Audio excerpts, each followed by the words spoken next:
Punnol കുറിച്ചിയിലെ PHED ശുദ്ധജല വിതരണ പദ്ധതി പുനഃസ്ഥാപിക്കണമെന്നാവശ്യപ്പെട്ട് CPM ന്യൂമാഹി ലോക്കൽ കമ്മിറ്റിയുടെ നേതൃത്വത്തിൽ water authority Thalassery assistant executive engineer ഉപരോധിച്ചു. തലശ്ശേരി ചിറക്കര വാട്ടർ അതോറിറ്റിയുടെ ഓഫീസിലെത്തിയാണ് ഉപരോധ സമരം നടത്തിയത്.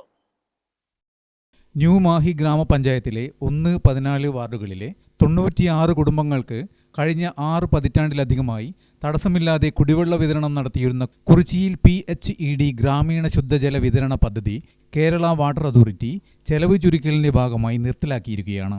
ഇതിൽ പ്രതിഷേധിച്ചാണ് ഉപരോധ സമരം സംഘടിപ്പിച്ചത്.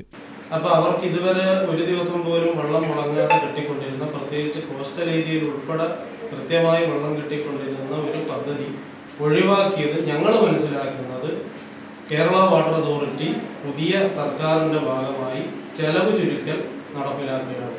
ചെലവ് ചുരുക്കൽ ആദ്യം നടപ്പിലാക്കുന്നത് ഇപ്പോൾ ഈ വാട്ടർ അതോറിറ്റിയുടെ സ്വതന്ത്ര പദ്ധതികൾ നിർത്തലാക്കിക്കൊണ്ട് എല്ലാ ഏകീകൃത പദ്ധതികളിലേക്ക് പോവുകയാണ്. അങ്ങനെ വരുമ്പോൾ അതൊരു നയപരമായ വിഷയമാണ്.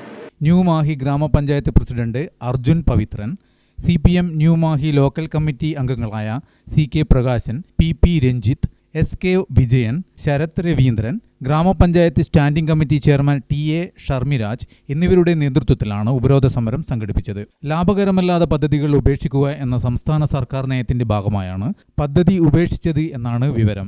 വാട്ടർ അതോറിറ്റിയുടെ ഭാഗത്തുനിന്നും അനുകൂല നടപടി ഉണ്ടായില്ലെങ്കിൽ ശക്തമായ സമരവുമായി മുന്നോട്ടു പോകുമെന്നും നേതാക്കൾ അറിയിച്ചു. ഗ്രാമിക ന്യൂസ്, തലശ്ശേരി.